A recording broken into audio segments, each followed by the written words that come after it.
Hey friends, editing Lisa here. So I just got through the first pass through of this video and I just wanted to start out the video mentioning a couple of things just so we get off on the right foot. First and foremost, I do say this in the end, but I want to say it in the beginning as well, is I am not a doctor. I am not a medical provider. I do not give medical advice. Everything that I talk about in this video are my own experiences, and please do not take anything I say as something that you should be doing or anything. Please check with your own physician, your own medical provider, anytime you are thinking of doing something that affects your body, right? So there you are. There's that disclaimer done. The second thing I would like to say is that what I am doing may not be something that all of you think is right or wouldn't be right for you. And I totally respect that. But I hope that you can respect that this is my body, and based on my history, this is what I feel is right for me. So I would just like to ask for everyone to be respectful in the comments. If you don't feel like you can be respectful, then I would respectively ask that you just refrain from a comment. I'm totally open to, dialogue and, some potential debate or things like that. But, if you just want to come for me and just be super mean or whatever, that I have a problem with. Like I said, an educated dialogue, I have no issues with. But again, this is what I have chosen, and if you have no interest in that or whatever, then click off of the video, okay? That's all I wanted to say, and with that, let's get into part 2. Hey friends, welcome back to, I guess, what is sort of part 2 of the introduction to my new channel.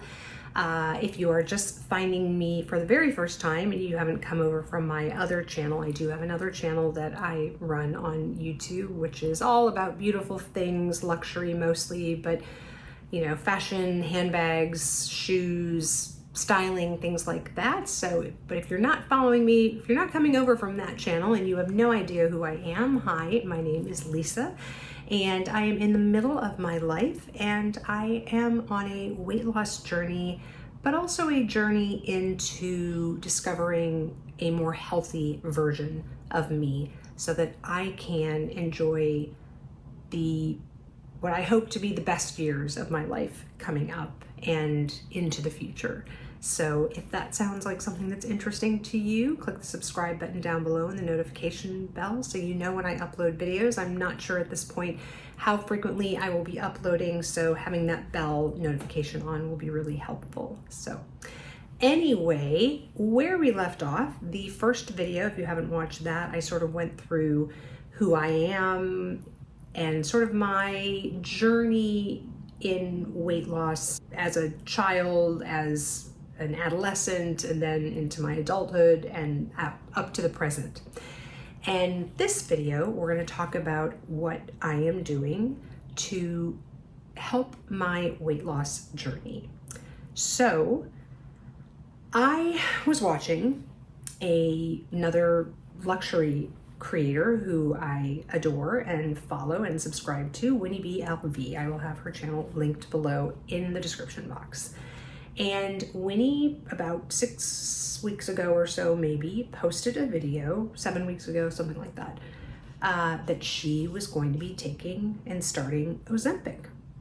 And I had heard about Ozempic, I heard, the memes and things about the Ozempic face, and, maybe people talking about some celebrities that may be taking it, whatever.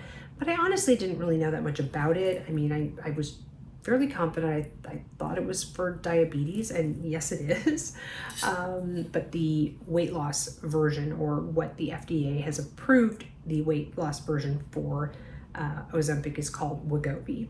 So, like I said, didn't know very much about it, didn't know about this other drug that we're going to talk about in a second at all, but I was just really intrigued by Winnie's story because it brought to light to me the ability to be prescribed these drugs by somebody other than your like primary care physician. So there are, med spas out there doing it, but there are quite a few telehealth groups that are prescribing this medicine right now. And I had no idea that this world existed out here. And at the moment, I don't have a primary care physician here in New York. I still have one, I guess, technically in Kansas City, and I'm actually going to be seeing him in a couple weeks when we go back to Kansas City for our son's college graduation.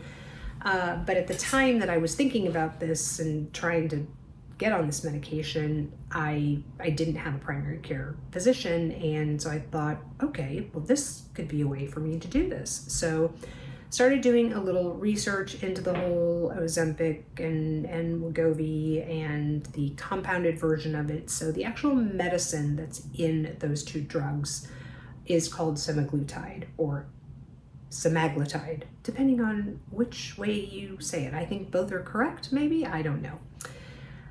But it is what's called a GLP-1 inhibitor, and I'm not going to go into the science of it. There are plenty of other videos out there that can go into the science behind these drugs, but they obviously work, okay? And they do quite a few things in relation to your body's chemistry and working with your brain and working with your digestive tract and things that I'll get into in a little bit.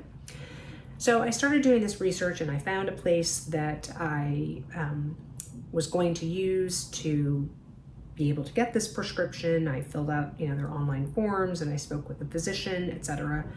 And then I had been seeing a friend of mine on Instagram looking thinner and more fit, and as the pictures went on over the last couple months. And I don't know about you guys, but it seems to me that you can see somebody kind of fairly frequently, maybe once every week or a couple times a week, like I'm saying in photos, and you kind of don't notice, and then all of a sudden it's like, whoa, okay, this person just lost a ton of weight. Like it's a weird thing. I don't, maybe I'm the only one who feels that way, but anyway. And so I just reached out to her just to pay her a compliment and say, hey babe, you're looking great, and just, what are you doing? And I knew she did a lot of Pilates and things. And so I had no idea. I did not expect her answer in the slightest. And she responded back and said, medication. And I was like, oh, okay. Well, do you mind if I ask what you're doing? And she told me that she was taking a drug called Tirzepatide. And I was like, okay, I have no idea what that is. So of course I go and start Googling it and find out that it is the drug that is the basis of mounjaro, which is FDA approved for type 2 diabetes, and zepbound, which is FDA approved for chronic obesity. So tirzepatide is a combination of GLP-1 semaglutide and another GIP factor, so there's two G's in it, in tirzepatide, and semaglutide is what is in Ozempic and Wegovy. So there's kind of these two divergent, I don't want to say camps, but there's some people that are on, just the semaglutide GLP-1, and then there are some people that's on tirzepatide, which is the two things. It's a GLP-1 and a GIP. And when I was starting to do research, I saw that the weight loss was significantly better as far as statistics and the studies have shown. And I thought, well, why would I go on semaglutide if I can go on tirzepatide and, lose up to like 21% of my body weight versus like 15% is sort of what the average was or whatever on semaglutide. So I got back with the physician that I was working with and asked, what do you think? Could I do tirzepatide? And he's like, yeah, that's fine. So I am taking a compounded version of tirzepatide. So it is the exact same medication that is in mounjaro and zepbound, but in this case, I am getting it from a compounded pharmacy because all of those medications that I mentioned, mounjaro, zepbound, which are made by Eli Lilly, and Ozempic and Wegovy, which are made by a company named Novo Nordisk, I think that's correct, who's based in somewhere in Europe. All of those 4 drugs are on the FDA shortage list. And primarily it's because of the delivery system that they use. So all of those name brand drugs come in like a self-injecting pen. So you don't have like a syringe and liquid that you withdraw and medication and like that. It's all contained in this pen, and you just push a button and it does the injection for you. And there's single use vial, or not vials, but pens. Anyway, it's my understanding that it is the pen part of this process that is creating the backlog. So almost every dose on almost all of these medications are getting very, very difficult to find. I mean, if you are not familiar, if you go out to any of the Facebook groups, or I'm sure to Reddit, I'm sure there's tons of threads out there too, but people are calling hundreds of pharmacies. They're driving hundreds of miles, crossing state borders to get their medication, their actual name brand prescription. Because of that, the FDA allows compounding pharmacies to make the same exact drug in a compounded version in order to alleviate these shortages. So when they are on the FDA shortage list, this is a legal practice that is allowed. So as a result, those of us who, either don't have a provider, whatever the case is, or, your insurance isn't going to cover it anyway, this is much easier. And for me, because all of my children were born through in vitro, I am very, very familiar with, drawing medication into a syringe and giving myself injections. It's not that big of a deal. It's a little insulin syringe. It's very small needle. You don't even feel it. It's no big deal. So, as I said, I decided to go on Tirzepatide, which is the same drug that's in mounjaro and zepbound, and I officially started on March 29th. So I've been now through 4 full weeks of what they sort of call the introductory dose, which for this medication, for Tirzepatide, is 2.5 milligrams. Once you move up is when you start getting into what they call the therapeutic doses, or where most people will start to see results. Now, some people, like me, got results on just the 2.5, and some people will stay on 2.5, or honestly any of the levels, for longer than 4 weeks. The clinical trials were done, and what's called, when you move up, it's called titrating. So in the clinical trials, they titrated the participants up every 4 weeks. So you would take 4 injections on the one level, then you would, so you would take 4 injections of 2.5, then you would move up to 4 injections of 5.0, and then 4 of 7.5, and then 10, and then 12.5. And eventually you max out at 15 is the highest dose.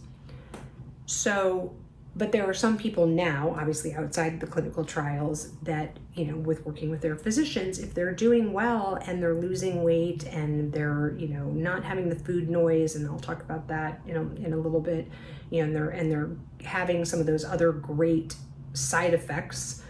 We always think of side effects as a negative thing, but there's some amazing side effects as a result of this medication on the positive side.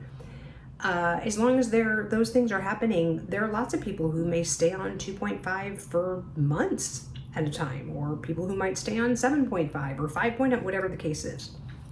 So I did 4 weeks of 2.5. My physician did say that if I wanted to move up to the 5.0 after 3 injections, I could do that.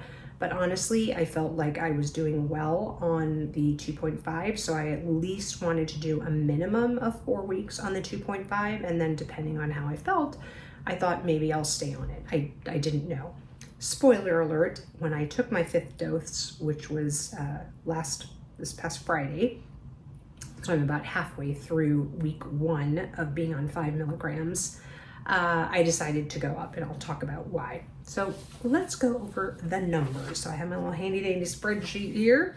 And basically what I track on my spreadsheet is the date. So the date I took the injection, what dosage I took, the injection site where I took it, and my weight, and then obviously how much I lost starting that, the end of the first week, and what I lost for the month. After the first week of being on the medicine, I lost 8.2 pounds. Now, let's be completely honest and transparent here, okay? I did not lose 8.2 pounds of fat, okay? I'm guessing probably 7 of that was water and inflammation and just junk in my digestive tract. I don't know. Maybe 1.2 of it was fat. Maybe. So, like I said, let's be real. The next week, I lost 3.2 pounds. The third week, I lost 1.4. And the fourth week, I lost 2.8 for a total of 15.6 pounds, or 3.9 pounds average per week for the first month.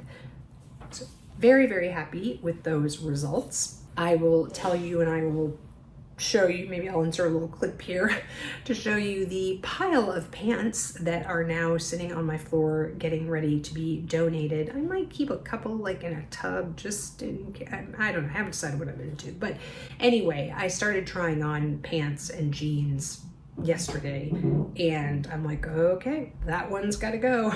So for those of you coming over from my other channel, we're gonna have to have a little discussion at my April check-in for the no buy low buy year, because that might need to be done away with, because it's not gonna be too long before like none of my bottoms are gonna fit me anymore. Like I was able to keep like 3 pair of jeans, but probably those only for like the next maybe 10 pounds.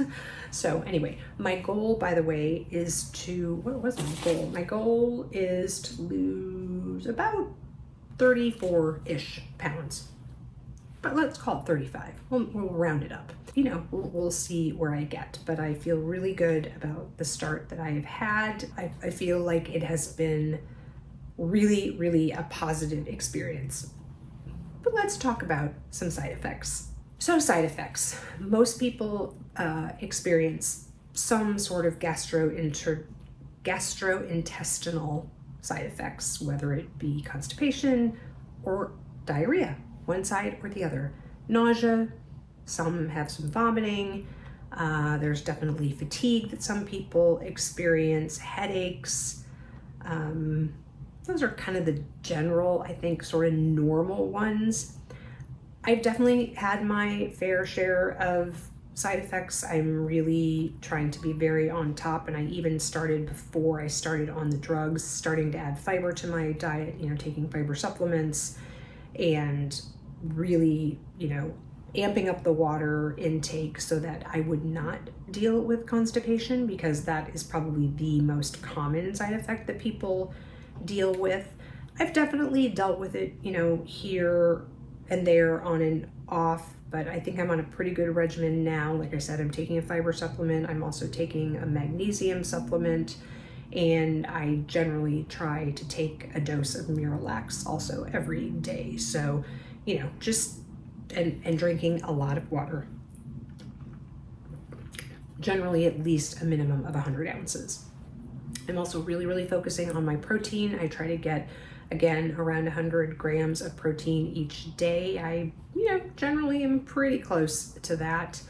I drink my protein coffee, which I absolutely love. But going back to the side effects, I've had some nausea here and there. I feel like it's definitely been a little bit worse since I moved up to the 5 milligrams. I'm hoping today's been a pretty, knock on wood, pretty good day so far. This is, I guess, day, let's see, like 3, I guess, day 3 after my shot. I will say for the first couple weeks, I didn't necessarily notice that tapering off of some of the benefits. So some of the good side effects to the medicine is you don't get hungry. So there are a lot of times you really have to force yourself to eat because your hunger cues aren't there. Because one of the things the drug does is slows down your GI tract and the emptying of your stomach. So you feel full much faster because of that. And then it also empties slower, which obviously then leads to some of those gastrointestinal issues that people have experienced. The other thing that it does, which is to me the miracle of this drug, is that it almost takes a blanket. Like if you think of like if something was on fire and you take a blanket and you put it on top of the fire and it puts the fire out, it dampens everything. Is if you are somebody who has grown up and spent their whole life fighting their weight, you will know what I'm talking about. And I don't mean to be rude, but if you are that person who was thin all of your life and you just can't lose that last 15 pounds of your baby weight, you don't understand this, probably what I'm going to say, because it's generally people, like I said, who have lived their whole life struggling with their weight. And that is what they call food noise, which is a combination of thinking about food constantly. You're eating lunch and you're already thinking about what you're going to have for dinner, or planning what you're going to have tomorrow for breakfast, or what's great in the pantry when I get home that I can eat for a snack. It's constant obsession about food. It's that in combination with not caring about some of those foods that might have been some of your trigger foods before. So I will give you an example. Every time I travel, and I think I've mentioned this on my other channel, I travel with a bag of Twizzlers. I love strawberry Twizzlers. They're just my thing, and I don't know what it is about when I travel, but I have to have a bag of Twizzlers with me. I'll have a few pieces in the hotel room, whatever, at night after I get back or whatever. It's just a little snack. And I think it's just something that, like, if I'm in a hotel room, I want to have control over something. I don't know what it is. Anyway. And Hannah, all of my kids love Twizzlers. And so Hannah had asked me to buy some Twizzlers one of the times while I was at the store during these last 4 weeks. And I always generally buy the big family pack. And I had that. And normally, anytime I walked into the pantry, grab, 2 or 3 strands of Twizzlers and eat them. No big deal. I walked into that pantry for the whole time that bag was in there, could not have cared less. In fact, almost could have said that I was sort of nauseated even by the thought of eating one. It held absolutely no appeal to me. And that is an unbelievable blessing of this medicine. To me, that little piece is the crowning glory, the linchpin for me. I'm sure for other people it's the, not eating as much and, feeling full faster or whatever, not being hungry. I never really got that hungry before. It was never something where I was like, oh my God, I'm starving and I need to eat, and that was a constant thing. And that was not my thing. Mine had more to do, I think, with food noise and just, eating, honestly, I'll say it, shit that I shouldn't really be eating. So anyway, that is an amazing side effect of this medicine. And they are finding so many new applications for this medicine. They're about to announce that what they found as it relates to sleep apnea with this drug, they're finding it, having to do with heart disease, and just the implications of the use of this drug and the drugs that are coming down the pipeline are absolutely unbelievable. Like I said, for lots of different diagnoses, alcoholism. There's something that it does with the sort of addictive part of the brain that some people have, obviously, for example, alcoholics, that it does something with that. And like I said, there's so many new implications that this medicine and ones that are coming down are going to be able to help people with. It's just incredible what medicine can do. Now, if we could just do something about cancer, that would be great. But anyway, I digress. So the reason why I moved up to 5.0, even though I had a really good week of, 2.8, that fourth week, is because I did notice that even in sort of the middle of the week, I was starting to experience a little bit of that food noise and a little bit of hunger that I had not experienced at all for the prior 3 weeks. And I will say that I never even really got to the point. Some people say because of the half-life of the medicine, how it works in your system, that it sort of wears off towards the end of that week, that some people like on, like day 5, day 6 kind of thing, start feeling those things come back again. They feel their hunger become more noticeable and the food noise starts coming back a little bit. I didn't really experience any of that those first 3 weeks at all. I just felt very, very consistent the whole time. But that fourth week, I started to experience it a little bit. And so I thought, you know what, let's just move up to 5.0. Downside to that is I've definitely experienced quite a bit of nausea and some tiredness on 5.0 that I had not experienced really on 2.5. A little bit of nausea, but not like this. This has been pretty bad. But like I said, knock on wood, today's been a good day, I think. So hopefully I've kind of bridged that. And as you get the doses into your body and your body gets more acclimated to them, the side effects definitely seem to, lessen and for some people go away completely. So anyway, yeah, so that's where I'm at. That's what I'm doing. Like I said, if you are needing an accountability partner, I would love to be that for you, since not everybody wants to be on YouTube and put their business out on the internet. But yeah, I'm feeling really good. It was, amazing, those non-scale victories, that, trying on those jeans and trying on those pants and realize that they were basically, like I could not wear them. Like I couldn't tighten the drawstring tight enough to keep them on and have them not look ridiculous, or, putting a belt on, but, the butt was sagging down to my knees kind of thing.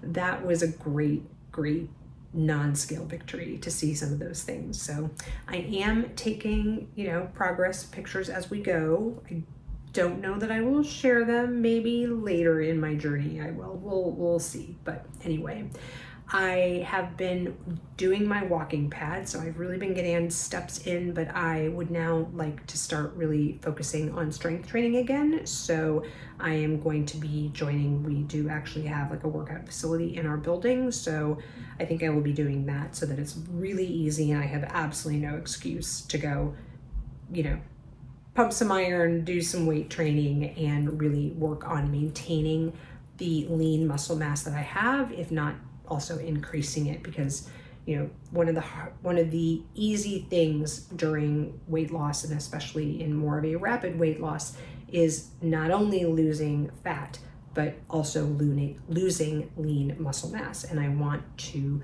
try to lessen that as much as I can. I mean, you're going to lose some regardless, but I really want to focus on that. So I'm already doing really well with the protein. When I look at my graph on my smart scale app, it showed my protein is just, gone way up high, but I can see I've already had a little lean muscle mass loss. So I really want to stop that if I can, and then even try to, build that back up. So those are kind of the things I'm going to focus on next. But yeah, I think that's about it. So thank you so much for watching. Please give this video a thumbs up if you did enjoy it. Let me know in the comments below if you are on a health journey and what you're struggling with. If you're struggling, are you on any of these medications? I will try to do some more sort of actual information about these drugs, but there are lots of experts out there who can tell you a lot more about them than I am. I am not a doctor. I do not give medical advice. I don't give nutrition advice. I don't give anybody advice. just telling you about my experience. So thanks again for watching. If you enjoyed this and would like to hear more, I would love it if you would subscribe to the channel, and don't forget the notification bell so you know when I upload videos. If you haven't seen enough of me yet, I will pop another video up here for you to watch, which will undoubtedly be the part 1 to this video, because that's the only video that I have. And yeah, wherever you are, I hope you're having a great day or evening, and I will catch you guys in that next video. See ya.